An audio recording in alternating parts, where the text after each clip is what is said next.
Fala, galera! Sejam todos muito bem-vindos a mais um episódio do Papo na Boa. Hoje vamos falar de humor, vamos falar de direção, de ator, de empresário, que tem humorista, empresário também, comediante. Então, hoje estou recebendo meu parceiro aqui, Vitor Allen. Cara, obrigado por aceitar o convite. Dá as boas-vindas pra galera aí e a gente vai começando aqui esse papo na boa. Seus lindos, como é que vocês estão? Vamos conversar um bocado de loucura hoje. Galera, o Vitor, é a única hora que eu pego no celular aqui pra falar, porque o homem faz muita coisa, então a gente tem que pegar. Cara, tu é comediante e ator há mais de quantos anos? Desde 2017? 17 anos que tu começou. Eu comecei com comédia em Sim. 2010. Mas antes disso tu já era um professor, que a gente vai falar disso também. Comecei na astronomia, eu tinha 9 anos de idade. Porra, caralho, loucura demais. O homem é cabeção. Então, ó, ator, produtor, comediante, empresário, o cara já teve bar, que a gente também vai falar isso. E é um dos pioneiros do stand-up comedy aqui no Ceará, que isso aí já é muita coisa, porque aqui é um celeiro do humor, mas o stand-up que deram esse nome foi se reformulando, eu também quero conversar um pouquinho contigo sobre isso. Cara, seja muito bem-vindo ao Papo na Boa aqui, sem frescura e sem mimimi, vamos falar de tudo. O papo nos bastidores aqui, antes de começar, tava bom pra caramba, por isso que eu falei, vamos começar logo aqui. Eu já tava perguntando se tá gravando. A gravar. Já tinha uns 5 cortes. Mas vamos aqui, ó, pra gente começar aqui, a gente tem que falar as empresas que fazem tudo isso aqui acontecer, né? Nossos parceiros, claro, que paga a conta. Coloca na tela aí, inclusive, vem presente pra você. Tem a nossa Chante Massoterapia. Gosta de massagem? Quem é que não gosta? Desportiva, é pra relaxar, pra sair do dia a dia. Dá pra fazer massagem na orelha? Lá passa meia horinha na orelhinha aqui, ó, então, bom demais. Minha vai ser 2. Então, a Chante Massoterapia lá no Cocó. Tem massagem relaxante, desportiva, com pedras quentes. Vou lhe dar um voz pra você ir lá relaxar e ir tranquilo. Tem também a galera da Primon, que é um grupo grande que já existe, agora eles estão com uma ração nova para pet. Tem pet? Tem. Se tiver, ó, vou cobrar também a ração lá pro pet. É o que é? Cachorro, gato? Gato. Então eles têm uma linha completa lá para tudo que o teu bichinho precisa de nutrientes e custo-benefício nem se fala, né? Uma empresa genuinamente cearense também, bem bacana. E tem também aqui o apoio desse estúdio maravilhoso, a Splash, que você quer gravar um curso, quer fazer o seu podcast, quer gravar o que for, vem pra cá, que ele tem os equipamentos profissionais e os profissionais para te auxiliar. Então, sem mais delongas, vamos começar a bater nosso papo. Cara, nos bastidores aqui tava quente a gente falando aqui de cinema, de filmes, de TV, e eu já vou linkar com isso, porque depois a gente vai falar de humor, que é o seu core mesmo. Mas a gente tava falando, tu tá até com uma blusa legal aí, ó, do ET Extraterrestre, que é um clássico, né, um filme, o cara que é da astronomia, mas dá uma resumida aí pra a galera entender como que tu, com tão jovem, já entendia tanto disso aí, até tinha nível de faculdade, antes de chegar na faculdade. Cara, eu comecei cedo. O pessoal diz, Vitor, tu é muito inteligente. Eu não me acho muito inteligente, eu me acho muito curioso. E eu comecei cedo. Então, quando você tem mais tempo... Mas começou a ser do quê? Tu já estudava no colégio, tu pegava coisas a mais pra estudar, é isso? Não, então. Como foi que aconteceu isso aí? Eu tinha 9 anos de idade e a minha tia era professora de biologia na época do estado. E eu fazia tipo uma aula extracurricular no colégio, que era o clube de ciências. E aí nesse clube de ciências você tinha aula de física, química e biologia, né? Pra criança mesmo. Então eu pegava os temas e tal e dava essas aulas. Era aulas no sábado de manhã, lembro demais. E aí a minha tia, Vitor, pergunta pro teu professor de física. E, algumas perguntas relacionadas à astronomia. Se tinha água em Marte, se tinha... Como é que era o efeito estufa em Vênus. Isso fudeu o professor, que ele não sabia. E aí ela me passou essas perguntas, eu anotei e levei. Cara, quando eu levei, eu fui conversar com o professor de física, e o professor de física também era professor de astronomia, que é o Eliomárcio, que hoje é o meu segundo pai. Tá entendendo? E ele começou a me dar uma aula de astronomia e eu ficava, meu Deus do céu, que negócio incrível, cara. Os olhos brilhando, sabe? Porra, isso é muito massa. Eu tinha 9 anos de idade, tu imagina. Um moleque de 9 anos conhecendo o universo pela primeira vez. E aí ele falou, eu tenho um curso de astronomia aqui todas as quintas-feiras à noite, vem participar. Mas qual era o nível de ser? Já era pra galera mais velha? O curso era aberto ao público. Certo, qualquer idade. Qualquer pessoa, qualquer idade. Certo. E aí eu disse, vou demais. Aí eu falei com meus pais e tal, enchi o saco. E aí toda quinta-feira eu tava lá, isso 9 anos de idade. Quando eu tinha 10 anos de idade, abriu a prova da Olimpíada Brasileira de Astronomia no colégio, eu fiz, eu fui muito bem colocado. Mas eu nem me preocupava com a Olimpíada, porque eu gostava de astronomia. Sim, a Olimpíada era não era uma competição, né? Sim. Exatamente. Só que aí eu fui fazendo as provas, fui ganhando as medalhas, e aí era medalha de ouro, nunca era outro tipo de medalha. E aí recebi o convite para fazer parte da equipe que ia representar o Brasil fora. Né? E aí eu fiquei durante muito tempo nas equipes da Olimpíada Internacional de Astronomia. E aí chegou num ponto que eu não tinha mais idade para competir. Eu tinha 16 anos e para a Olimpíada você já era velho. Né? E aí, obviamente, a minha carreira na Olimpíada acabou. Só que a Olimpíada me chamou para ser professor. Com 16 anos já? Com 16 anos. Então, Caraca. com 16 anos eu comecei a dar aula de astronomia. E tem um detalhe. Mas pra galera de qual idade? Pra galera que tinha 13, 14, 15, certo. 16. Só que a galera dessa idade, que tem esse tipo de conteúdo, o conteúdo era muito foda. Porque é Olimpíada Internacional. Sim. Entendeu? Então, assim, quais são os conteúdos que se dão na Olimpíada Internacional? Os mesmos da faculdade. Ah, entendi. Então, por isso que tu ficou muito lá na frente, porque Total. Já tava vendo... Não, então, assim, o conhecimento que eu tinha de astronomia, para eu saber o que eu sabia de astronomia, eu tinha que saber tudo de física. Matemática também? Tudo de matemática. Então, tu é cabeçudo nos números, né? Gosta de... Tanto é que no colégio, cara, os últimos anos do colégio, do ensino médio, eu não estudei no colégio. Eu frequentava o colégio, eu não sabia nem qual era a minha turma, eu não sabia a minha chamada, às vezes eu não fazia prova. porque o que ele tava dando lá... Não, e o que ele tava dando lá também ia ser uma coisa que tu já passou lá na frente. Total, eu tava viajando, eu passava uma semana dando um curso em Manaus sobre astronomia. Aí voltava, assistia uma semana de aula e ia dar um treinamento em Londrina. A minha vida era assim. E como é que foi o clique? Porque como é que tu não quis seguir a carreira do Einstein aí, sei lá, de físico, de fazer teoria, de estudar mais, de se aprofundar nisso, virar um grande nome nisso também? Cara... Qual foi o clique? O que foi que aconteceu? Como eu te falei, com 16 anos eu virei professor, eu adorava dar aula, é uma coisa que... Chegou a fazer vestibular, então? Nem fez, né? Fiz. Eu sou formado em física. Ah, tu foi fazer física, Sou formado em física pela UFC. E o que aconteceu? Quando eu entrei quando foi o momento de escolher o curso, eu pensei, ou eu posso fazer astronomia, né? E saio daqui de Fortaleza, vou para o Rio, onde não tem mercado aqui, né? Não tinha faculdade. Entendi. Não tinha faculdade, não tem curso. Os cursos que tinha era Rio e São Paulo na época. Certo. Né? E aí eu tinha muita abertura no Rio, a ideia era ir para o Rio. Ou então, eu faço física aqui. Quando eu botei na balança, aí é a questão de estratégia de vida, né? Se eu me formar em astronomia, eu sou astrônomo. Se eu me formar em física, eu sou físico, eu tenho uma área muito mais abrangente para trabalhar do que a astronomia. Você pode se especializar dentro da física em N setores. Eu já sabia... Eu não vou dizer que eu sabia tudo da faculdade de astronomia, porque é prepotência. Mas eu sabia 90%. Porque eu estudava para a Olimpíada, eu dava aula para a Olimpíada, eu fazia os conteúdos, entendeu? Eu tenho um livro publicado de astronomia para a Olimpíada. Então, assim, cara, já que é de fazer algo para acumular conhecimento, eu vou fazer física, porque se eu quiser trabalhar com astronomia, eu meto mestrado, tá entendendo? Não vai ser zero dificuldade para mim, e aí eu tenho... eu entro em outra área. Acabou que eu terminei a faculdade de física e aí eu abandonei faz duas. Tanto a física quanto a astronomia e fui pra comédia. Mas a comédia veio, a galera dos teus alunos já te achava o cara engraçado e daí que veio um laboratório e tu fala, a galera gosta disso aqui, eu gosto também de humor, vou testar isso aqui. Exatamente, cara. Quando eu comecei a dar aula, as minhas aulas lá nos treinamentos eram as aulas mais disputadas pelos alunos. Todo mundo queria assistir a aula do professor do Ceará. Sim. Entendeu? Tanto é que o meu apelido era sempre, né? Um cearense, quando vai pra fora, é o Ceará. Vira o Paraíba, né? Você pega o seu nome e vira Ceará. Não, eu achava ruim. E aí a minha aula sempre era mais disputada, né? E foi interessante que o primeiro show de humor que eu fiz foi num congresso desse.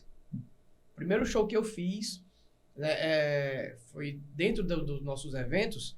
A gente fazia paralelo com a reunião da Sociedade Astronômica Brasileira. Sim. E a gente roubava os astrônomos desse congresso para dar algumas palestras lá para os alunos. Né? E eu... Mas aí era piada sobre piadas galácticas?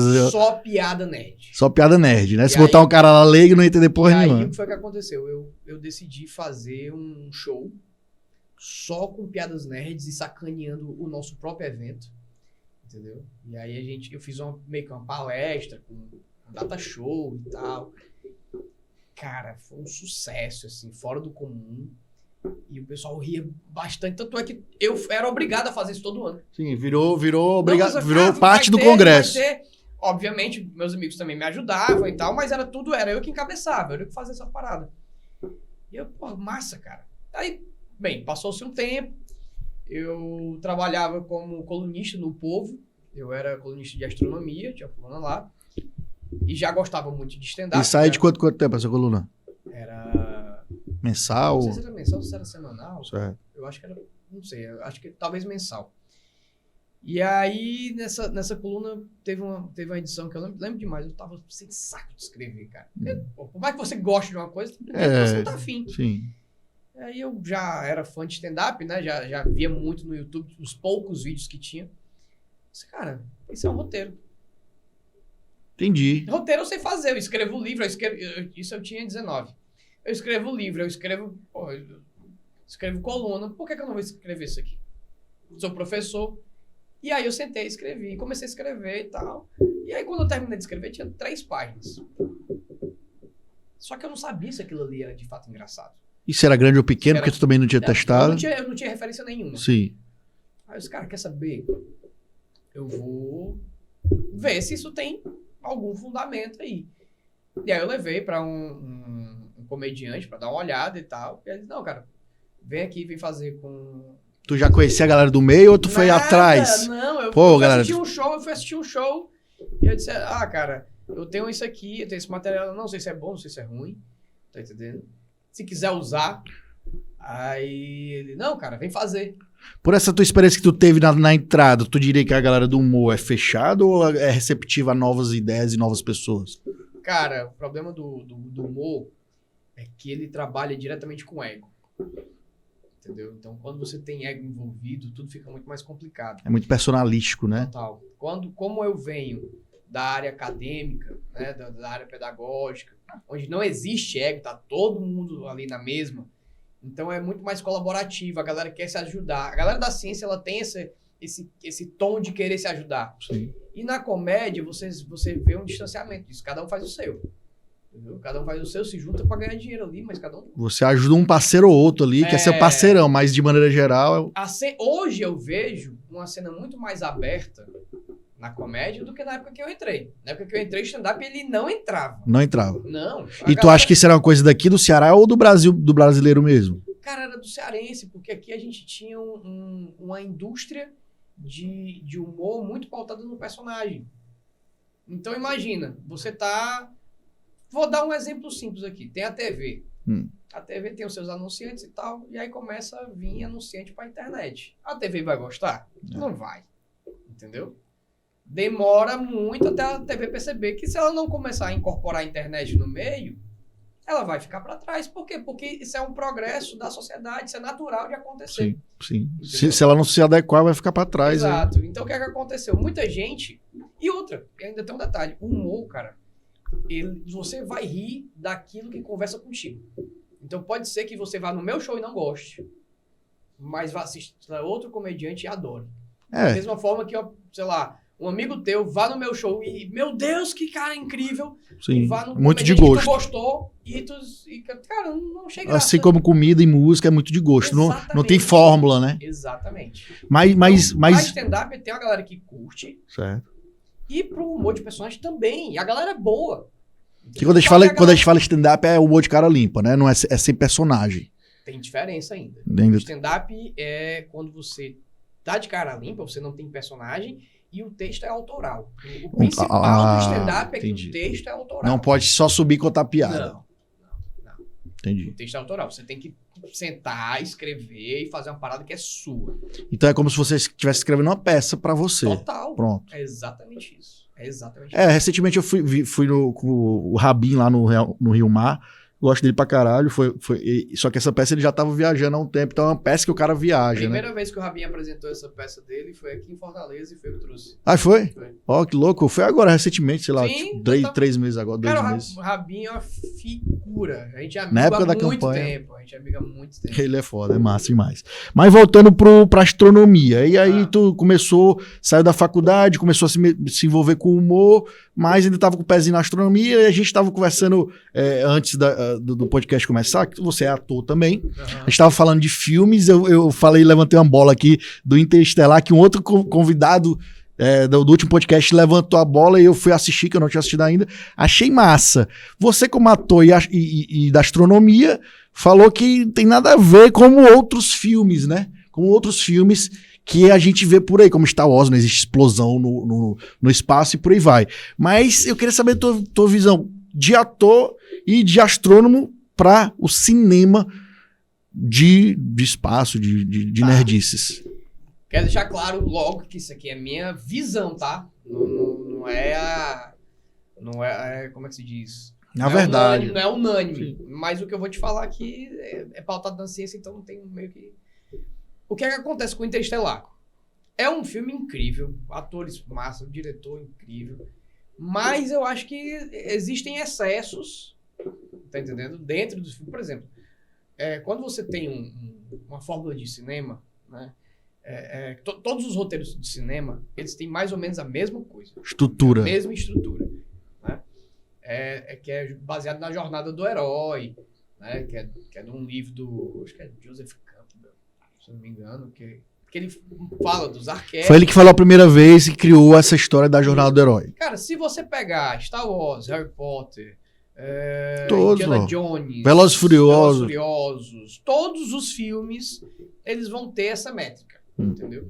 Então, vai ter os mesmos arcos dos personagens, vai ter os arquétipos, certo, né? Enfim, todos os filmes eles têm mais o Senhor dos Anéis também. E o que é que acontece? Esse modelinho, ele é muito bem estruturadinho e tal. O Interestelar ele foge um pouco dessa estrutura. Só que às vezes ele fica muito lento, é muito moroso, arrastado. Então, por exemplo, o início do filme, cara, demora 40 minutos pra acontecer alguma coisa interessante no filme. Caraca. Entendeu? Não precisa de 40 minutos de enchimento de linguiça. Tira.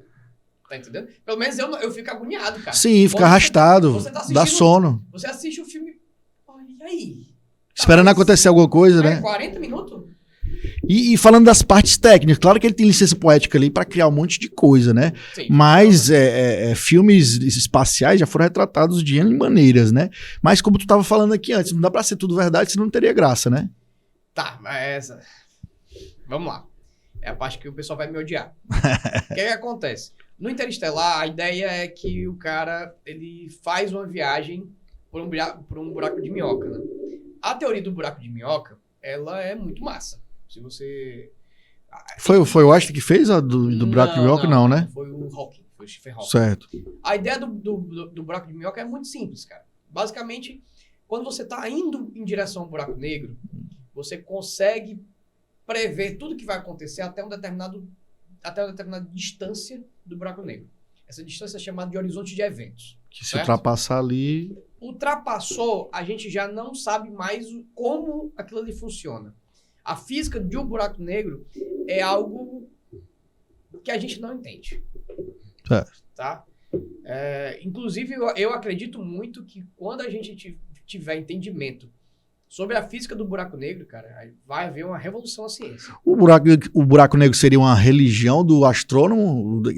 Ali você não sabe o que acontece, então você tem que ter fé que o que acontece lá dentro. Não, cara, o astrônomo não precisa ter essa fé, não. A gente só admite que a gente não entende.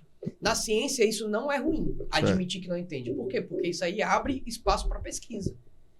O buraco negro, ele não foi descoberto visualmente. O buraco negro nasceu de uma equação matemática. Quando você faz as equações de astrofísica para estrelas de grande massa, para ver qual é o final dessa estrela, chega numa equação lá que ela dá igual a zero. Tende a zero. É igual a zero. É uma singularidade. Entendeu? Então, porra, como é que é uma estrela com massa de milhares de vezes o Sol se reduz um ponto. Loucura. Aquilo ali, e começou daí, começou numa folha de papel. Então, quando a galera descobriu que havia uma singularidade, um dos possíveis futuros de uma estrela era justamente um ponto onde ele implode e a gravidade tende ao infinito, a ponto que a luz não conseguiria escapar. Porra. É por isso que o buraco é negro. Sim. Porque ele não emite luz, porque Absorve. a luz não consegue fugir dele. Ela é atraída pela gravidade. Sim. Que também é outra loucura. Porque a luz, o que é a luz? A luz ela é feita por partículas minúsculas chamadas de fótons, que não tem massa. Mas, quando o fóton está viajando, Ele cria... e ele sempre está viajando, ele cria uma massa que só acontece durante a viagem, que é a massa relativística. Então ele não tem massa, mas ele tem massa. E recentemente teve não sei se é uma foto, que saiu recentemente, não sei se foi ano passado, do buraco negro. Do buraco negro. Aquilo ali é uma foto mesmo? É uma foto. E o foda que diz é que, se você pegar o da parada do filme lá, claro que buraco negro já foi desenhado na Marvel, em vários cantos, sim, mas o que mais se aproximou foi aquilo. Mas ele foi da equação matemática que o cara criou aquilo ali. O que aconteceu? Aquela foto, na verdade, é da interação da matéria com o buraco negro. Sim, Como eu te falei, o buraco negro ele não emite luz. Certo. Mas a matéria que está girando, está orbitando ali, que vai entrar nesse horizonte de eventos, ela tem luz, você consegue ver. E foi exatamente isso que a gente viu ali na foto. Cara, Então, só para tentar concluir essa parte. Quando você entra no buraco negro, você não sabe mais o que vai acontecer. Porque ninguém nunca voltou de lá. Nenhuma sonda. Ir. Porque é longe pra caralho. Demais. O buraco negro mais perto tá no centro da galáxia. 30 milhões de anos-luz. Exatamente, cara. Longe pra caralho. 30 mil, no caso. 30 mil. 100 mil, acho que 30 mil anos-luz. Que fica no centro da galáxia. Cara, é muito longe. Mano, a gente não tem nem tecnologia pra pensar em ir. Ainda, né? Certo? Aí, beleza. Já tem esse problema. No filme, o que é que ele faz? Ele coloca uma singularidade na órbita de Saturno. Ou seja, é como se ele colocasse um buraco negro na órbita de Saturno. Certo? Colocou ali pertinho, e aí o cara vai, né, para ficar mais factível de você entrar. Pra acreditar. Qual é o problema? Ele diz que esse buraco negro, ele faz um buraco de minhoca com outro buraco negro em outro canto do universo, e aí existe essa viagem. Mas, se existe uma singularidade, e essa singularidade, para acontecer isso aí, ela precisa ter as mesmas características de um buraco negro, você, a partir do momento que coloca um buraco negro em Saturno, você desmantela todo o sistema solar. Acabou ele ia absorver, acabou a né? vida na Terra. Acabou todo o sistema solar. Acabou. Acabou o filme. Então, essa é a coisa mais difícil de entender no filme. Acabou o filme. Tá entendendo? Entendi. Vitor, mas é ficção. Sim, eu sei que é ficção. É óbvio que é ficção. Mas assim, ele usa a ficção até o momento que convém. E ele usa a ciência até o momento que convém. Descarta, sim. Entendeu? Aí vem as licenças poéticas. Exato. E por aí vai. Vitor, então tu não gosta por conta disso? Porque eu prefiro que não tenha física envolvida na parada, entendeu? Tipo Star Wars, que tem sono vago. Mas ele não tenta explicar, né? Ele só admite que aquilo ali funciona, tá entendendo? Pô, o sabre de luz tem que ter coisa mais bizarra que o sabre de luz. Não tem nada mais bizarro que aquilo, entendeu? A luz tem um limite. Que loucura é essa? Ele para, né? Não dá, cara. Velho, mas eu queria te pedir, então, esse papo é bom pra caralho. Eu queria continuar aqui. Vamos depois marcar mais pra frente. Tu chama 2 parceiros aí de astronomia também que tu acha bacana. E aí a gente vai falar só sobre isso. Só sobre as viagens aí do espaço. Aí tu pode botar 5 horas de gravação. Não, aí a gente deixa tranquilo. Então, 2 horas falando, que aí vamos viajar mesmo. Aí eu sou o leigo, vou tentar conduzir aí. E aí mas... é viagem de ida, viu? É de ida. Aí, por isso que dizem, né? Eu lembro que eu tive um professor no colégio, no 2º ano, acho, de literatura, que ele falava que a ignorância é uma bênção. Porque quanto mais você tem conhecimento das coisas da vida, você vai ficando mais angustiado. Imagina um cara que tem esse tipo de conhecimento do espaço e por aí vai, isso não é nada, cara. Só pra tu ter noção, existem mais galáxias no universo que grãos de areia na Terra. Tu é doido. Cada galáxia tem milhões a bilhões de estrelas. A galáxia da gente é Via Láctea? É ou... Via Láctea. Certo. Ou seja, cada galáxia tem milhões a bilhões de estrelas. Cada estrela dessa tem seus planetinhas girando. Que um ou outro pode ser habitável ou não. Pode ter vida. Entendi. Então, estatisticamente falando, tem vida. É muito egoísta da nossa parte achar que só aqui tem, né, velho? Pelo amor de Deus, com tudo isso. A vida tá fazendo turismo? Aqui? Isso aí. E acho... com a física que eu estudei, que eu acredito, não. Se eles têm uma outra física para visitar, ok. E é difícil um físico... a física que existe hoje, que funciona para tudo, a gente tá vivendo hoje aqui, conversando, esse microfone, tá ligado? Tudo isso aqui é física. É o sistema newtoniano. Se você acreditar nisso aqui, você não tem como acreditar que ETs chegam na Terra. Sim. E quem é da física, quem é da área da ciência, tem uma dificuldade em ter religião? Por exemplo, não sei, tu acredita em Deus ou... Não é um problema. Engraçado, no meu curso tinha do ateu ao padre. Sim. Era os dois espectros, assim. Né? Eu tenho minha religião, eu sou católico, né? Mas eu tenho uma concepção diferente do que é Deus e total. Tal. Eu tenho uma concepção bem... eu tenho a minha própria visão, digamos assim. Né? Com o que eu já li, com o que eu já vi, com o que faz sentido para mim. Mas a minha fé, ela é inabalável. Da mesma forma que os principais pesquisadores de cosmologia, que é justamente a ciência que estuda o universo, são padres jesuítas. E é engraçado que a galera associa muito quem é, tipo, Stephen Hawking, sei lá, que a galera é ateu porque entende tudo do universo, mas não acredita. Não, a galera... A fé, ela é dissociada da ciência.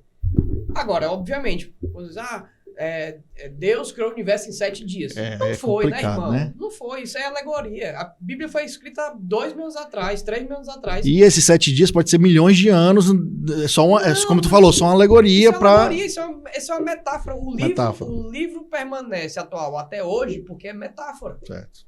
Entendeu? Sim. Então não tem como. Não foi 7 dias, é impossível ser 7 dias. Ponto. Tá entendendo? Tem bilhões e bilhões de anos para pegar o hidrogênio, se chocando com o hidrogênio, formando o hélio com hélio em deutério e hélio 3, para criar a atmosfera, para criar as nebulosas e depois as galáxias e as estrelas, até chegar na gente.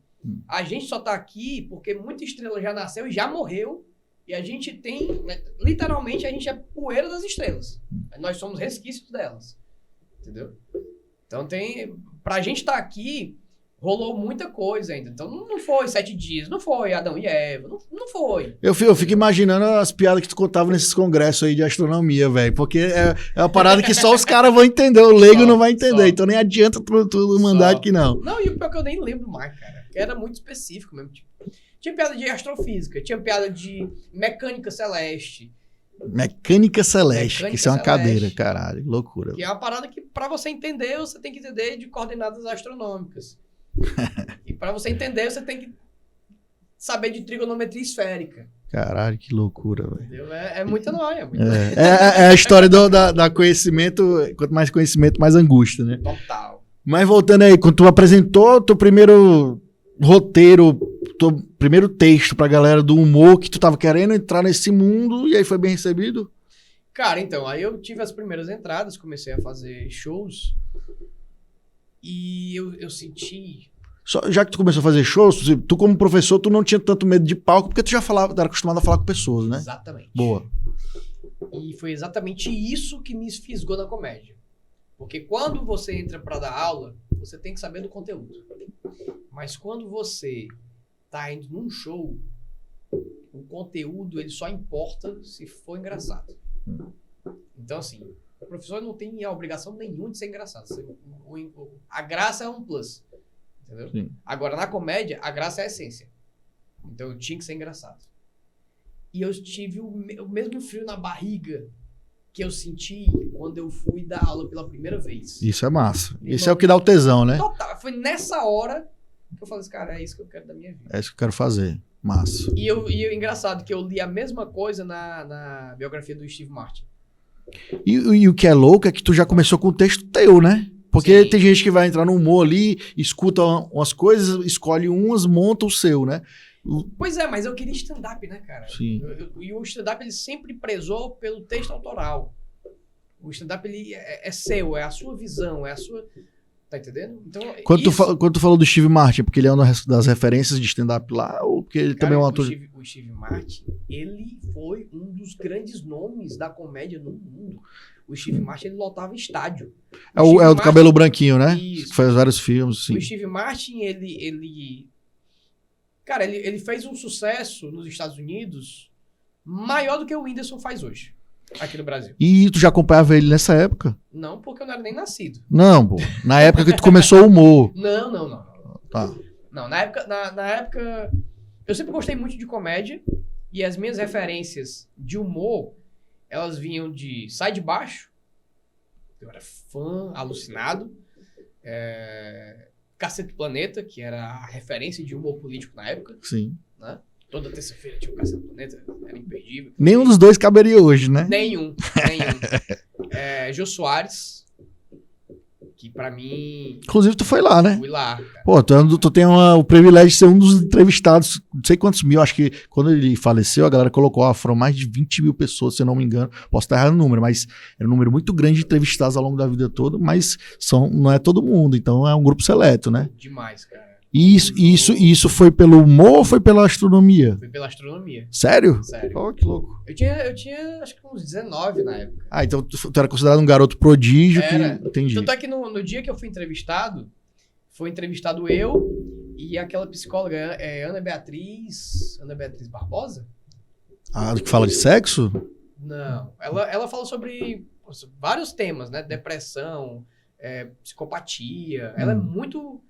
Ela é uma sumidade na área. Eu acho que é Ana Beatriz Barbosa. Dá uma olhada aí se é Ana Beatriz Barbosa. Não, eu acho que e aí tu começou a falar de astronomia, mas enveredou pra piada lá? Não.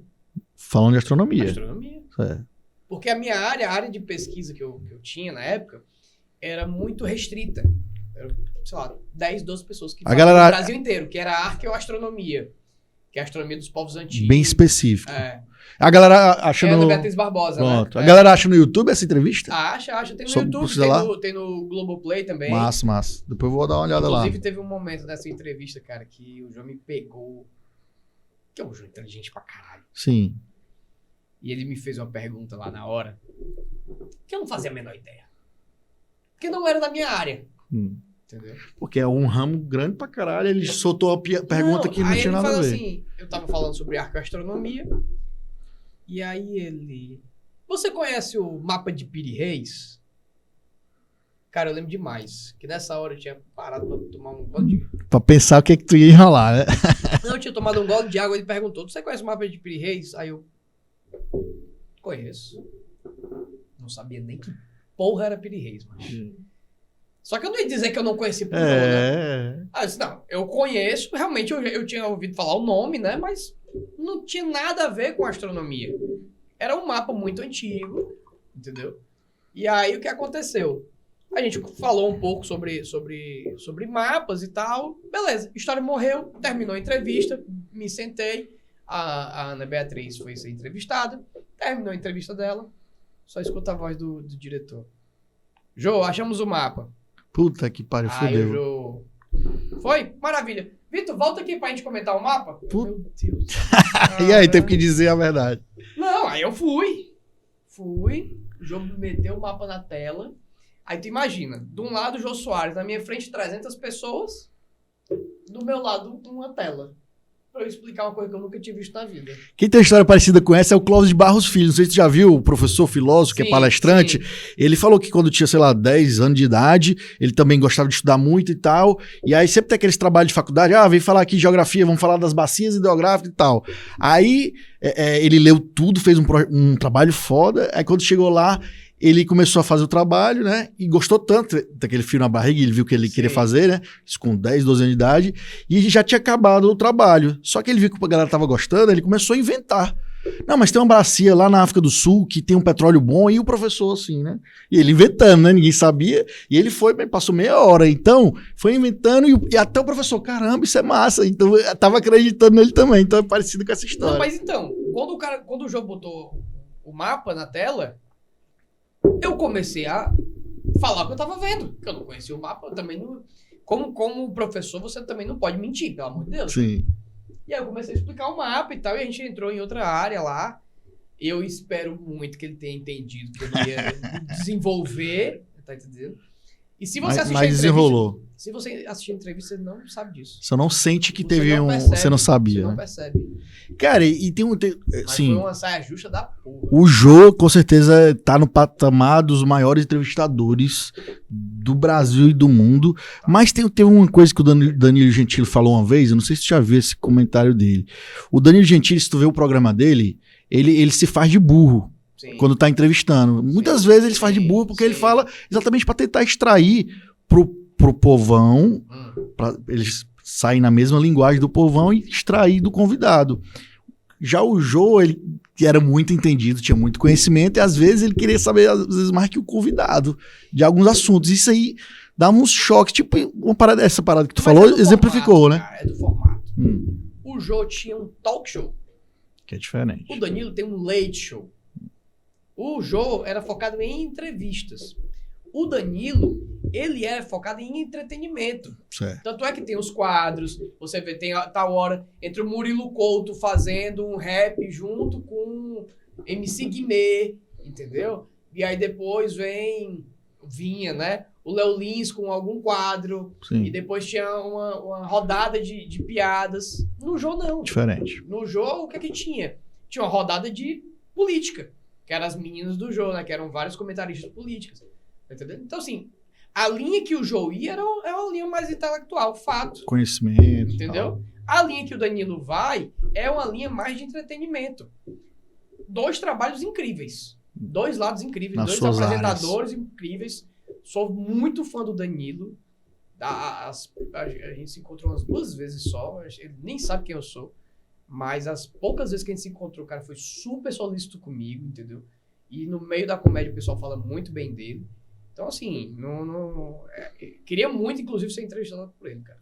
E tu começou a fazer os shows aqui, começou a galera a gostar, como é que foi? Inclusive, antes também a gente estava falando do cenário aqui em Fortaleza, aqui no Ceará, de casas que tem teatro do humor e tal. Inclusive, tu tava pontuando, até fala pra galera hoje em dia, ó, galera, tem isso aqui, tem isso aqui, tem isso aqui, as opções que tem pro cara assistir então, humor de qualidade. O que acontece? Quando eu comecei, a maioria das casas, aliás, todas as casas, elas tinham um humor de personagem. E ainda hoje isso é muito forte. O caricato, né? Que é Laitinho, Rocicléia, Espanta. Não só. Porque Laitinho, Rocicléia... Quando tu fala personagem montado? Sim. Certo. Sim. Eles são nomes assim que você lembra, né? Logo de cara. Mas tem vários outros comediantes que também se travestem, né, para fazer show e tal, e montam seus personagens. E o produto de entrada do humor é essa galera, entendeu? Então, geralmente, quando o turista vem para Fortaleza, ele vai assistir shows dessa galera, entendeu? Se a pessoa tá querendo assistir stand-up puro, aí ela vai no autoral. Que a dona é a Rosicléia, a Valéria. Sim. Entendeu? Quem administra lá é o João Vitor, que é filho dela. E é interessante que a família toda da comédia, né? Porque o pai dele é dono do Piadaria, que é outro comedy. Mas é uma concorrência saudável que vai estimulando o mercado, né? Entendeu? Então, assim, todo mundo vivendo de comédia aí. Entendeu? Mas hoje em dia, a casa de stand-up de Fortaleza é o Autoral Bar. Autoral Bar, fica onde pra galera saber? E o nome autoral é justamente para mostrar essa veia da comédia cearense. É lá que tu vai fazer o show agora? Exatamente. Certo. Dia 27, sexta-feira agora. Os shows são por temporada, ó, faz um, aí depois volta, como é que faz? Como é que acontece? Cara, depende muito da agenda. Certo. Depende muito da agenda. A última vez que eu fiz esse show foi em outubro do ano passado. Esse show é um show completamente novo, né? E ele tá na fase de teste, digamos assim. Como é que funciona? A gente faz as piadas todas as piadas funcionam, todas as piadas são boas, mas quando você junta todas as piadas em 1 hora e 20, aí você tem que fazer conexões. Porque senão fica solto, aí fica estranho, Exato. né? E aí o show tá nessa fase. Já existem as conexões e agora eu tô lapidando. E esse show, ele é bem diferente do primeiro show. O primeiro show que eu fiz, o De Orelha em Pé, ele era um show também de stand-up, mas ele era mais pautado na observação do cotidiano. Falar de coisas do dia a dia. Exato. Esse show, não. Ele é pautado mais em histórias. Então eu falo de causos. Né? Que podem ser verdades ou criadas. Mas a maioria é verdade. É? Porque eu tenho um imã pra atrair bizarrice, entendeu? Sem esforço, as coisas acontecem comigo. O Antenor, meu produtor, sabe. Que às vezes eu conto as histórias pra ele e ele diz, meu irmão, é sério. Isso aconteceu mesmo. Cara, as mais bizarras possíveis já aconteceram comigo. Diz uma delas aí, só pra ver se é bizarra mesmo. Cara. Se vem na cabeça. Ó, vou contar uma da época de bar. Ah. Não, nem tá no show. Ainda vai entrar. Em algum momento ainda vou colocar isso no show. Mas uma história bizarra. Uma vez eu tava eu e o... Na época que eu tinha bar, né? Tava eu e o meu segurança, a gente tava conversando. Porque quando você é dono do local, dificilmente você tá dentro do local, né? Geralmente você tá resolvendo coisas. É. E aí saíram às 3 da manhã. A gente tinha acabado de lavar. O pessoal tinha acabado de lavar aqueles camburão de lixo de 200 litros, né? Sim. Aquele azul grandão. Tonelzão. E aí... Acaba já tá rindo aqui porque a história é boa, velho. E aí a gente tinha acabado de tirar o lixo, lavar, tava lá, já tava seco, né? E a gente conversando. Irmão, teve um cara muito louco. Um cliente que tava lá. Um cliente muito louco. Ele olhou, não tinha nada, e ele teve a brilhante ideia de dar um peixinho De cabeça. de cabeça. Caralho. E ele entrou lá dentro de um pulo, que ficou com as pernas pra cima e dormiu. Dormiu? Dormiu. Caralho. Naquele cheirinho bom. Não tava mais fedendo, porque tinha acabado de ser lavado. Tinha lavado. E eu fiquei olhando e dizendo, Não foi só pra fazer onda, foi porque não, ele queria cara, dormir. Ele foi lá e ele dormiu. Caralho, velho. E eu fiquei, meu irmão. Teve algum amigo sóbrio que foi resgatar ele ou ninguém deixaram ele lá? Ah, cara, ninguém tem. Ó. São poucos os amigos que de fato resgatam o outro. Porque eles estão tão loucos. Na minha experiência de bar, Hum. a maioria deixa lá e que se vire. Cara, Sério mesmo. já que tu falou de bar, e assim, cara, tem muito comediante que vai lá, faz seu show e volta e tal, mas tem outros que tentam empreender e tu foi um deles, né? Empreende na tua carreira, que isso é uma carreira que você tem que empreender, mas tu teve essa experiência com bar. Da onde veio essa ideia? Porque assim, eu acho que todo moleque que gosta de beber, quando é adolescente, fala assim, um dia eu quero ter bar, mas depois que tem, não quer mais ter, porque trabalha muito à noite, de dia tem que repor. Exatamente. Como é que foi essa experiência, velho? Do nada eu vou ter um bar, vou investir. Não, cara, na verdade foi o seguinte. Eu era professor nessa época, né? Eu trabalhava em quase todas as escolas particulares. Então não tava no humor ainda, tava começando a transitar. Eu era comediante, Certo. já fazia shows. Mas aí o que é que acontece? Aí é bom entender um pouco isso. Quando eu virei comediante, eu não tinha muita entrada nas casas. Porque o meu estilo era diferente. Então havia essa resistência. E eu falei, cara, se não vão me dar espaço, eu vou criar o meu. E eu comecei a produzir. Quando eu comecei a produzir os meus shows, eu percebi que eu precisava de outras habilidades que eu não tinha. Então, além de produzir, você tem que divulgar. Você tem que trabalhar o marketing. Você tem que trabalhar tudo, né? Eu disse, cara, beleza, eu vou aprender. E aí aprendi. Tanto é que a minha monografia na faculdade foi em marketing. Na outra faculdade, né? Na física. Na física? Como é que mexe física com marketing, pô? Pra você ver. Pra você ver. Eu mesclei divulgação científica com viralização de conteúdos. Entendi. E aí eu apliquei uma teoria do marketing lá e a galera ficou louca lá. Enfim. E aí eu abri os espaços, né, pra fazer shows, comecei a trazer comediantes. Mas tu também nunca tinha tido experiência com gestão. Você era bom de números por causa e tal, mas gestão é outra coisa. Não, Pagar conta, contratar. Exatamente. Eu era produtor. Né? Já trabalhava com produção, já produzia muito. E eu tinha um grande amigo de faculdade, que ele tinha ido para Coimbra para estudar lá, e quando voltou, disse, cara, tem uma ideia massa de dos bares só de shot, e a galera vai, é muito animado, e a galera fica muito louca, entendeu? Acho que ele foi muito nesse bar, né? E eu vou abrir. Porra, massa, cara. O que precisar de mim, eu tô aqui. E aí ele abriu, ele junto com um amigo dele. Quando abriu, ele só abriu. Não tinha, cara, o bar era branco. Não tinha decoração. Ele abriu. E ponto, entendeu? Só a bebida. E aí ele falou, cara, me ajuda. Porque não tinha logomarca. Não tinha nada. É louco. E aí eles, não, vamos aqui. Aí várias reuniões, virando noite, pra montar conceito de festa. Isso tu nem era sócio ainda, tu tava só ajudando o cara. Eu era só ajudante ali, tava de boa. Pra você ficar ligado, quando te chamarem pra fazer um projeto aí, eu já tava te querendo chamar como sócio. Não, aí beleza. Eu sei que ajudei muitos caras. Quando foi mais ou menos uns 8, 9 meses, esse do bar aberto já tava girando e tal. Esse meu amigo, cara, eu desencantei, tô a fim de dar pra outra área, né? E realmente a vida noturna é muito cansativa. Sim. Vou vender. Quer comprar? Eu já tava dentro do negócio. Já entendia como é que funcionava. Eu já via, eu tava lá direto, eu via os números. Cara, isso é matemática. Isso é matemática. Não tem o que fazer. Se o negócio tá dando lucro, eu sei como aumentar a lucratividade. Por que eu não vou entrar? Vou comprar a parada na baixa. Entrei. E aí eu comprei a parte dele. E aí quando eu comprei a parte dele, eu disse, cara, agora eu vou fazer o que eu acho aqui que deve ser o conceito certo. Que vai levantar.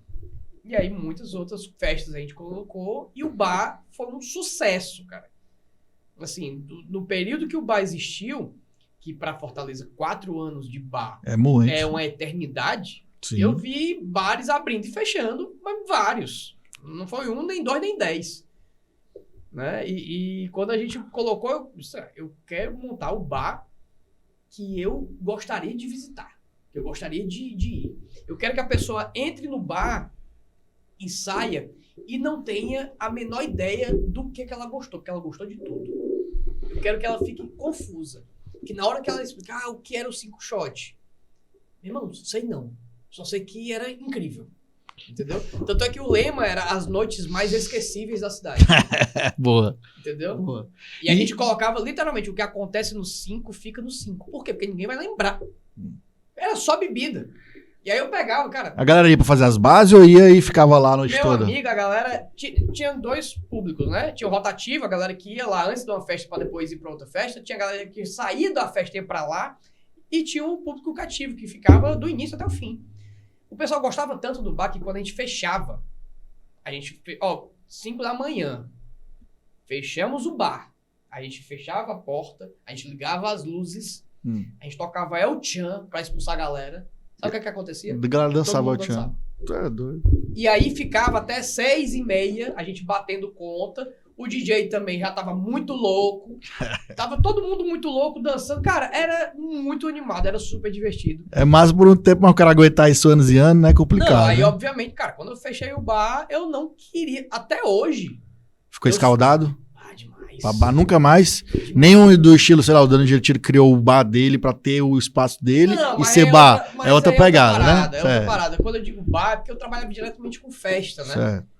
Então, assim, quando alguém me chama, vamos pra uma festa. Eu disse, porra, festa? Tu queria estar descansando, festa de mesmo? boa. Festa, sério? Às vezes, muitos amigos, vai ter uma festa massa. Eu disse, cara, não sei. Porque pra ser massa, pra mim, que já trabalhei com isso, tem que me surpreender, entendeu? Eu fui pra uma festa massa em Madrid, que meu amigo ali, eu fiquei impressionado. Aquela das espumas lá, que o cara entrando na boate. O cara comprou um teatro antigo. E ele fez uma boate com 8 ambientes. Caralho, era grande pra caralho. E aí cada ambiente era um conceito temático. Total. Cada ambiente tinha um conceito diferente, tocavam músicas diferentes. Você tava aqui curtindo uma eletrônica, do nada vi um cara pendurado numa haste, com o Michael Jackson no violino, e depois 2 dançarinas descendo. Era no mínimo exótico. E ninguém beijava ninguém na festa. Cara, tá era tanta coisa experiências, né? Irmão, peraí, beijar? Tu é doido, né? Eu quero saber o que tá acontecendo aqui. Muito massa, cara. Então, assim, o conceito que eu quis botar no 5 era exatamente esse. Eu quero fazer um conceito que a galera vá, se sinta em casa, pague o justo, que é muito difícil hoje em dia. Bar, né? Pague o justo, tá entendendo? E saia adorando. Tanto é que eu, cara, várias vezes eu pegava a garrafa de tequila, eu deixava no freezer, e aí quando dava meia-noite, 1h da manhã, eu tirava, botava aqui a biqueira, sentava no balcão, eu secava a garrafa dando bebida de graça pra galera. Tu é louco. Entendeu?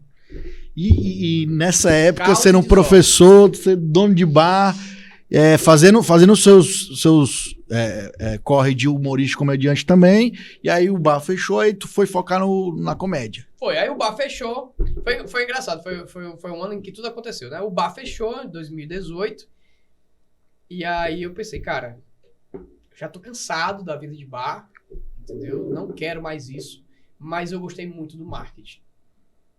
Foi uma área que eu me encontrei demais. E aí eu comecei a estudar mais e mais, porque como eu te falei, eu sou curioso. Tá sempre querendo aprender alguma coisa nova. E eu não me contento em ficar na superficialidade da coisa. Eu quero entender cada detalhe para saber manipular as variáveis. Entendeu? Então eu comecei a estudar... O pensamento bem cartesiano que tu tem, total, né? Porque cara, já é do teu... Eu venho da física. A física a gente aprende a resolver problema. Quais são as variáveis? São essas aqui, beleza. Então, cada variável... Como é que essas variáveis elas se encontram?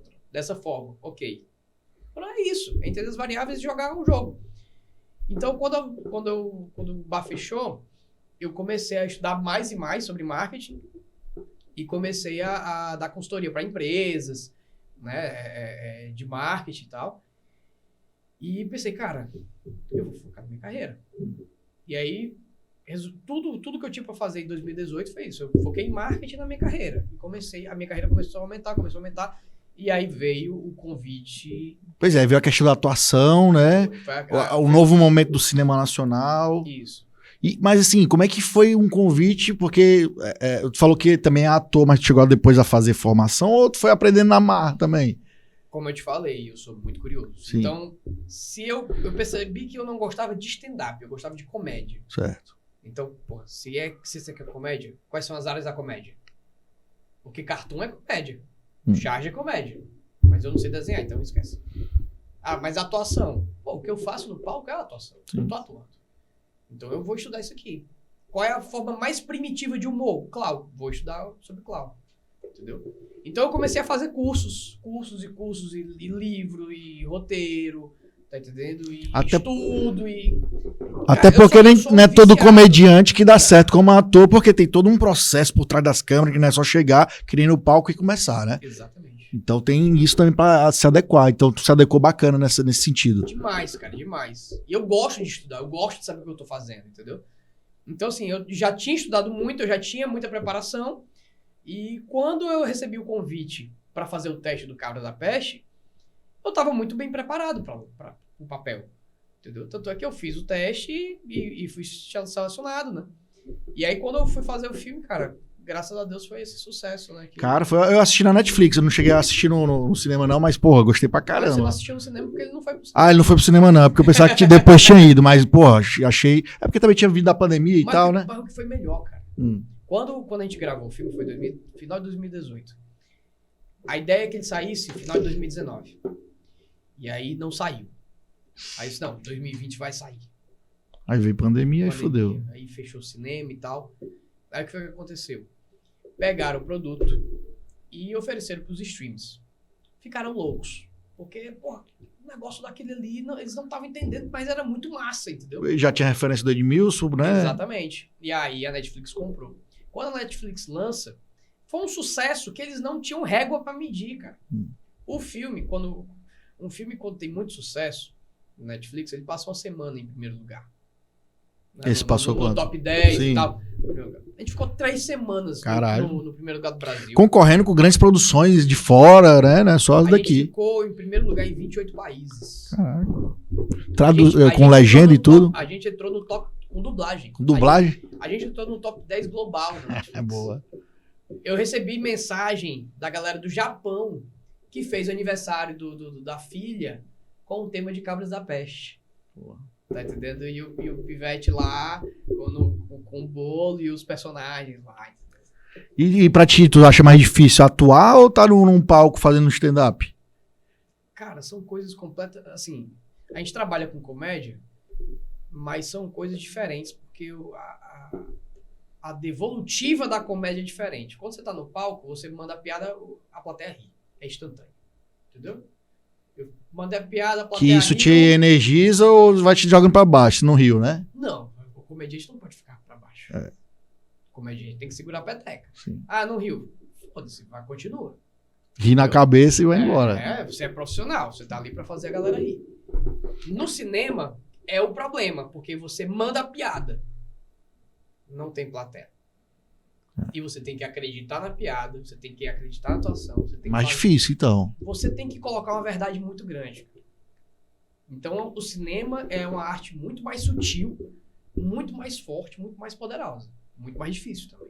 E o humor que tu faz, né, bem regional também, assim como o Loureiro, gosto dele pra caralho. Mas, às vezes, quando é muito regional, funciona também pra outros públicos, mas fala que recebe turista o tempo todo, né? Cara, quando eu faço show em São Paulo, Ave Maria, o pessoal adora. Porque a gente tem... Eu acho que o cearense, ele tem um time de comédia muito bom. Entendeu? A comédia, ela não é só o roteiro. Ela tem um time. Você tem que mandar a piada do jeito certo, na hora certa. E eu acho que a gente... Eu não sei se é porque a gente já foi criado sempre com... Muito solto, né? Não, vivendo muito na desgraça. Ah, sim. Entendeu? Pô, a gente teve... O Ceará enfrentou secas severas e tal. Então eu acho que o que aconteceu foi o seguinte. Teve tanta desgraça que uma forma de superar a desgraça é rindo dela. Ri de si mesmo. Exatamente. Então, cara, se tu tá passando fome e tu tá rindo disso, nada mais vai te afetar. É verdade. Entendeu? Mas eu acho engraçado que, por exemplo, a galera fala muito do Ceará, que é o celeiro do humor. É o Nordeste como um todo, mas por que o Ceará se destaca tanto, diferente do cara de Aracaju e de Recife? Tu tem isso na cabeça? A galera do Nordeste manda bem pra caralho. Aliás, todos os comediantes de stand-up, assim, por ser uma arte autoral, né, cada um tenta se diferenciar. Eu gosto muito do time regional da gente, mas não tá só na gente. O Rodrigo Marques é um exemplo foda pra caralho. Ele vai em outra linha de comédia, mas incrível. Né? Tem o Ed Gama, tem Nil Agra, tem Flávio Andrade, tem Murilo Gun. Pô, tem muita gente foda fazendo stand-up no Nordeste. Né? Moisés, tem o Matheus Cidrão, Titela tá fazendo stand-up. O Cidrão foi o que abriu pro Rabin na última vez? Agora foi muito bom aquele cara. Muito bom. O Titela, que era um cara que fazia personagem e depois de 20 anos de carreira, o cara se reinventou e tá arrebentando no stand-up. Então, assim, o massa do stand-up é você você colocar as suas piadas, né? É a sua veia cômica ali na essência. Tá entendendo? Mas o Nordeste como um todo, cara, eu acho muito foda. Massa. Comédia, assim. Cara, essa pergunta eu não posso fugir de falar. Fugir. Vai. Vai, corre. Que eu vou falando aqui, a primeira porta aqui do lado aqui. Enquanto isso, ó, eu vou dando um recado. O produtor tá aqui. O show é na sexta-feira, dia 27, sexta-feira, no Autoral Bar. Como é que acha lá? É Autoral Bar no Instagram?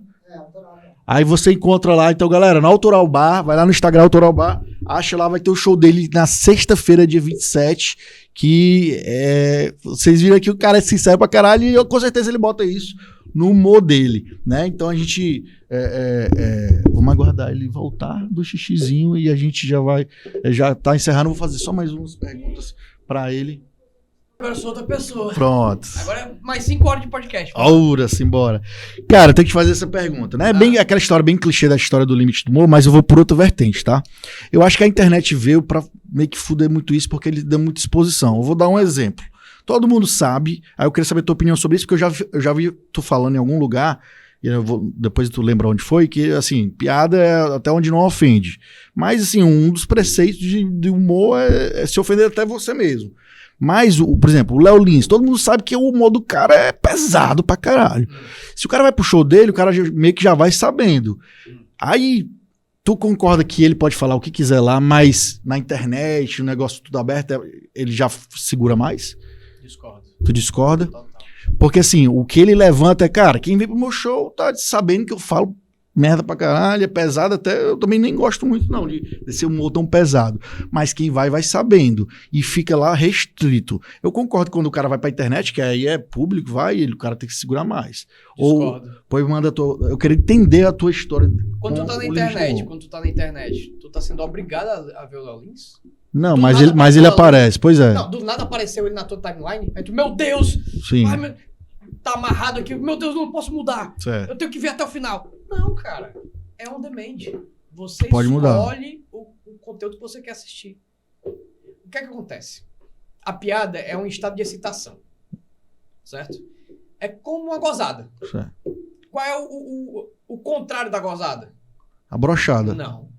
Não? Não. É o estado de excitação, tá, cara? Então, o normal é você não gozar. Você tá normal ficar sem nada. excitado. Não, você tá normal. E aí, se você tá muito excitado, você vai e goza. Certo. A piada é a mesma coisa. O normal é você não rir. E aí, aquilo aconteceu, uma situação muito engraçada aconteceu, e tu vai rir. Então, é como se fosse uma cosquinha no cérebro. Entendeu? A piada, como é que a piada funciona? E aí, todo comediante, ele sabe disso. A piada, tu tá aqui, tu tá indo por uma linha, e aí chega num determinado ponto, onde eu vou criar uma distorção cômica aqui, e tu vai achar que eu vou continuar indo pra frente, mas aí eu vou pra cima. Eu sumo e aparece outro canto, tá entendendo? Por exemplo, dá um plot twist, muda. Exatamente. Pronto, vou dar um exemplo aqui. A pessoa tá andando no meio da rua, e aí ela dá de cara com a porta de vidro. E cai. Cara, é engraçado. Por quê? Porque o normal é ela ter visto a porta, ter aberto, ter entrado. Mas, por exemplo, alguém não pode achar que foi ofensivo você rir dele, não? Qual é o problema? É involuntário. Porque pode acontecer. Ah, sim. A piada é involuntária. Tá. A piada, você só ri em duas situações. Ou você ri de nervoso, ou você ri da graça, da surpresa. Ou de uma confirmação. Certo? Então são essas três formas de riso. E o riso, ele é involuntário. Quem tá falando não sou eu, não dá pra segurar. É a ciência. Não, isso é a ciência do riso. Certo. Entendeu? Isso é um mecanismo. O que é que o comediante faz? O comediante, ele quer te fazer rir, ele quer te fazer feliz, e por isso ele vai te usar de gatilhos, tá entendendo? Pra criar situações, criar piadas, para que você ria. Mas qual é o intuito? O intuito é um entretenimento. O intuito... Ser leve, né? O intuito não é ser leve. O intuito é te fazer feliz. É te proporcionar momentos de liberação de dopamina. Entendeu? Então não dá pra considerar que essa galera é uma forçação de barra pra tentar chegar nesse momento? Não, jamais, jamais. Agora, a comédia é uma ciência... não é uma ciência, ela é uma arte empírica. Eu não sei se a piada é boa até que eu conte ela e alguém ria. Sim. E outra, não é porque a pessoa não riu, não é porque você não riu que outra pessoa não vai rir. Pode ser que a outra pessoa goste e você não. E aí? Quem é que tá certo? Aí deixa eu te perguntar. Tu não gostou da piada? Não, aí achei engraçado, não ri. Certo? Não riu. Não gostou da piada. Tu vai dizer, tem que censurar. Esse cara não pode fazer essa piada. Por quê? Se outra pessoa gostou. Você é mais importante que outra pessoa? Entendeu? Aí, outra coisa. Até o Rodrigo Marques postou um vídeo massa sobre isso, que ele faz interação com a plateia, e aí ele perguntou pra mim assim, você acha certo o tapa que o Will Smith deu no Chris Rock? Aí ela apoiou, foi pouco. Aí ele... Então você é a favor de prender assassinos de novela, né? Já que a pessoa é um ator e matou outra pessoa na novela, então ele tem que ser preso na vida real, é isso? Porque a comédia, cara, é um gênero. Sim. Da mesma forma que o drama. Não deixa de ser uma atuação. Exato! Aquilo ali não existe. A comédia é uma falácia. A piada é uma falácia. A piada, ela não existe. Você ri daquilo ali porque aquilo é tão absurdo, é tão fora da realidade, que é engraçado. Entendeu? Quando a pessoa fica com raiva de uma piada, ela não sabe o que é piada. Porque a piada não é opinião. Qual é o problema do stand-up? É que como o comediante se apresenta do jeito que ele sai na rua, a pessoa confunde. Que aquilo ali é a opinião do cara. Não é, o comediante não é doido, não é escroto, não. E ele confunde a pessoa física com o personagem, né? Pois é, cara, não existe isso, entendeu? A comédia... Olha, porque a gente estava falando aqui, por exemplo, Trapalhões, o Sai de Baixo, que hoje em dia não funcionaria muito porque muita coisa ali não cabe mais. Não funcionaria muito porque a sociedade mudou. Sim. Então, quando a sociedade muda, a comédia muda. O humor que era feito há 20 anos atrás não funciona hoje, por quê? Porque as pessoas não estão rindo mais daquilo ali. Estão rindo de outras coisas. Outras coisas são engraçadas. E outras coisas não são mais engraçadas, já caíram no lugar comum. Certo. Entendeu? Então, assim, se a pessoa condena uma piada, ela não sabe o que é piada. Não sabe mesmo. Então tu é totalmente a favor de falar de tudo e cada um tem o seu público ali e vai indo, né? Cara, o que vai dizer se a piada é boa ou não é o público. Sim. Se aquele comediante está fazendo piada e as piadas dele não são boas, ele não vai ter público. Certo. Se ele não vai ter público, em algum momento ele vai parar de fazer. Como é que ele vai pagar as contas? Sim. Entendeu? Sim. Então o mercado já regula isso. O mercado se autorregula também, porque tudo é questão de números também, né? Senão ele não vai ter audiência. E agora, você processar um comediante por uma piada, meu Deus do céu, isso é a coisa mais absurda da face da Terra. Quando eu vejo isso, eu falei, meu irmão, pode voltar, Deus, aí pode terminar, porque é loucura. Caiu o cu da bunda. Porque, bicho, como é que uma pessoa tá levando a sério uma piada? Uma piada. Cara, se você for ver... A tua comparação foi perfeita, porque se aquilo fosse falado num filme de drama, ali era pronto, o cara não ia falar nada. Deixa eu te fazer uma pergunta, pode fazer piada de estupro? Acho talvez não seja tão legal, mas... Mas por que tem cena de estupro em filme? Pronto, boa. Por que tem novelas onde o tema central é um estupro? Vai dizer que ele tá fazendo analogia, não. Vai prender o autor da novela? Vai prender os atores? Apologia. Porque fizeram apologia? Não, meu irmão, então acaba a novela. Acaba filme. Cinema, acaba teatro, acaba música. Sim. Metade dos funks, cara, estão falando sobre, é assédio, é estupro. E aí? Sim. Mas não é manifestação artística? Cara, essa tua comparação eu nunca tinha parado pra pensar dessa forma, que é muito simples. É só comparar com o filme, com a novela. É porque as pessoas, elas querem colocar a comédia num lugar diferente do que a comédia é. A comédia é um gênero. É porque eu acho que começaram a falar do dia a dia, aí eles trouxeram, às vezes esse dia a dia nem aconteceu, o cara criou... Sabe o que é mais louco? Sabe o que é mais louco? E aí compararam. Eu sempre me lembro daquela conversa que eu tive. Uma vez eu tava conversando com uma atriz e ela me perguntou qual era o limite do humor. Eu falei exatamente isso que eu falei pra ti. Tá. E ela não concordou comigo. Aí eu disse, como é que tu não tá concordando?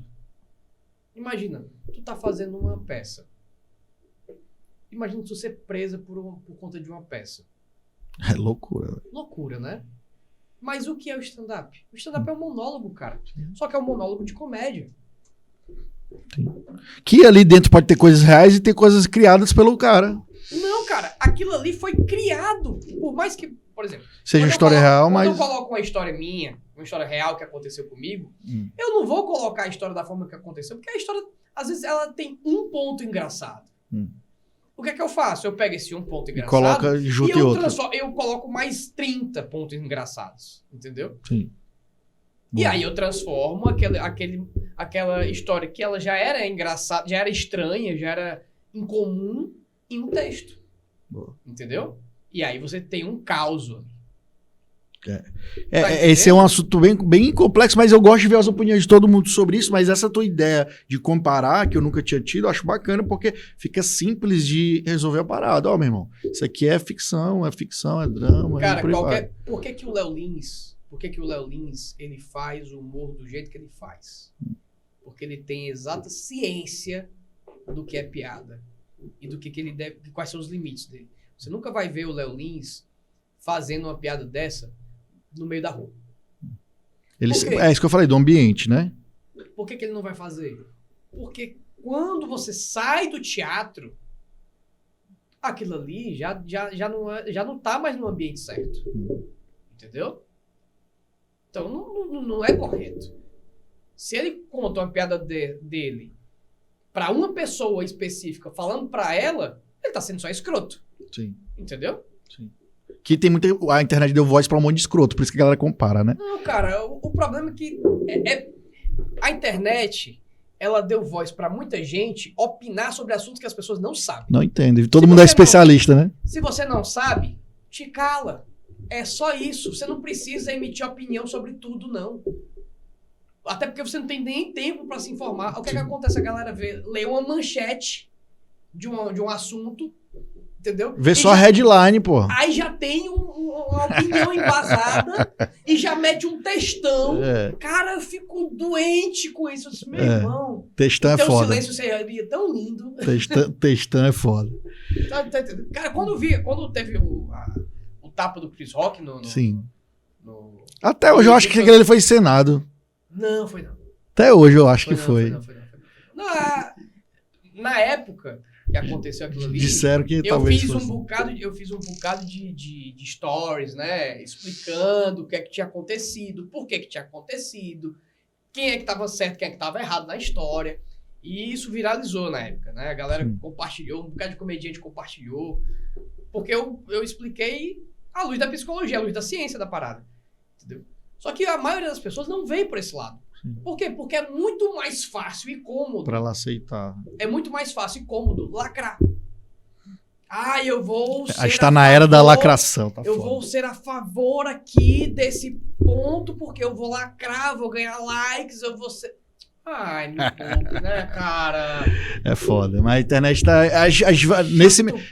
Nesse mesmo episódio que a gente vai falar de astronomia, a gente vai meter a internet no meio aí. Mas, cara, colocar as redes sociais do Vitão aqui. A gente podia conversar aqui mais 10 horas aqui, que o papo é bom.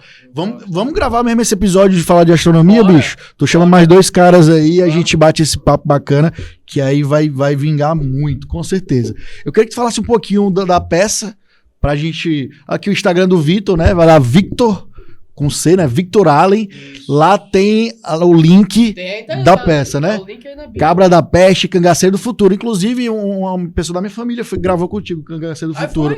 A irmã do Camila, a moreninha, esqueci agora a moreninha baixinha, cara. Como é o nome? A Mari? É Mari, a novinha. Sim. Ela é irmã do meu cunhado. Pô, que massa, cara. Ela é meu cunhado e tá na série. Ceará Show. Isso, pronto. Ela era do Ceará Show, ela mesmo. Atriz fantástica. Massa. Pois é, da família. Então, ó, o Instagram do homem tá aí, Victor Allen. O show. Peça, show agora dia 26, sexta-feira, 27, sexta-feira. 8 horas da noite. 8 horas lá no Autoral Comedy Bar. Autoral Comedy Bar. Eu vou atrás de garantir meu ingresso e vou estar lá com certeza. Por favor. Cara, esse show, como eu te falei, né? Ele é bem diferente do primeiro solo. Eles é um recorte de várias histórias malucas que aconteceram comigo. Mas assim, muito bizarras. Muito bizarras mesmo. E aí tem... E tu tá testando se a galera vai cair na... Não, ou já foi testado? Eu já testei, esse teste já tá testado, mas agora eu tô lapidando, tô colocando piadas novas, tirando algumas que não funcionaram tão bem, mas o grosso ali já sei que tá muito massa. É por isso que eu convido, vá, assista, porque você vai rir muito. Agora... Show demais. É um show de humor. Não me processe. Não venha querer... lacrar. Lacrar, não. É um show de comédia, é pra você rir, pra se divertir. Boa. Tá bem divertido. Irmão, pra finalizar, eu sempre gosto de fazer um bate-bola com os entrevistados, né? De estilo Marília Gabriela. Eu sempre quis fazer isso, aí eu peguei. Fala, como é? Fala. O homem também faz as vozinhas aí, o cara já fez dublagem, então o homem é fera demais. Cara, primeiro, um hábito. Um hábito, leitura. Leitura, né? Tinha que ser, né? O cara... se informar, leitura. Indicação de algum livro, pode ser na tua área ou não? Putz, tem que ser só um? Só um. Sobre o quê? Vamos de astronomia para os leigos. De astronomia? Tá, um livro de astronomia massa. Vou no clássico. Uma breve história do tempo. Breve história do tempo. Stephen Hawking. Esse eu não li ainda e vou atrás. Foi o livro que deu a projeção dele. Ah, é? Tem algum podcast, filme ou série que você indica? Além de, claro, Cabras da Peste lá e... Cara, Cangaceiro do Futuro. eu vou indicar o Isolados Podcast, que foi o podcast que eu fiz com a companhia de humor 4,5, né? A gente fez, acho que 100 episódios. Onde é que acha? No Spotify. Spotify. Agora sim, temas completamente aleatórios, sem nenhum compromisso com a verdade, sem nexo. Puro entretenimento. Esse deve ser bom. 1 hora e meia de pura groselha. Boa. Se você quiser, e aleatoríssimo. Uma groselhinha de vez em quando é bom pra dar uma desanuviada, né? Maravilhoso, a gente gosta. E tem alguma frase que tu se identifica ou que te representa, irmão? Nada vem do nada. Nada vem do nada. É uma frase de um filósofo grego. A minha tatuagem é exatamente essa frase. Nada vem do nada. E essa frase, ela conversa comigo em vários aspectos. No empreendedorismo, nada vem do nada. Se tu não arregaçar tuas mangas, tu não vai fazer. Entendeu? Da mesma forma que na astronomia, o nada, ele tem um conceito de infinito, né? Então, assim, o nada vem do nada, pra mim, é a melhor definição do nascimento do universo. Tá entendendo? Boa. Nada vem do nada. Essa é bem filosófica, gostei. Pronto, cara, manda um recado final, uma mensagem final pra galera aí que gosta de humor, que quer te acompanhar e como é que faz? Cara, me segue nas redes sociais, @VictorAllen, tô postando tudo por lá. Esse ano a gente tá trabalhando, assim, a 300% a mais para entregar muito mais conteúdo, tem muita coisa bacana para sair, tem muito projeto massa que a gente tá fechando e finalizando para colocar. Então, só seguir lá. Tem meu TikTok também, Victor Allen, procura lá.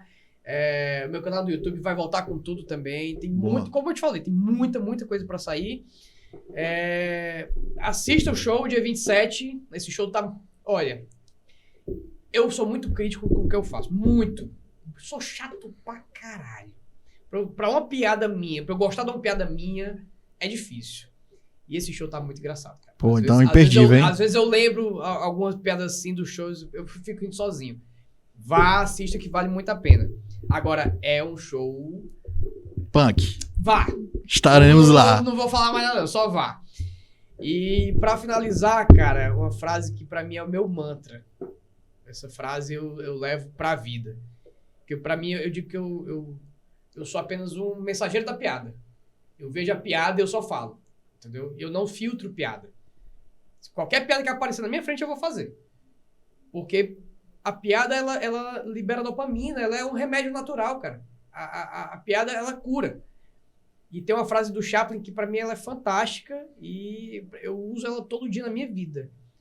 Um dia sem rir é um dia perdido. Então, sorria em todo momento. É momento de sorrir. Entendeu? Boa. Senhoras e senhores, Victor Allen, cara, obrigado demais por concordar e vir aqui bater esse papo na boa, cara, sem frescura. Vamos com certeza fazer esse episódio de astronomia. Cara, isso aí é uma coisa que eu quero demais. Então, você que tá chegando aqui agora, cara, se inscreve no canal, ativa o sininho das notificações que ajuda demais a fortalecer o canal. E tamo junto até o próximo Papo na Boa. Valeu? Show! Foi massa. Massa. Valeu, gente.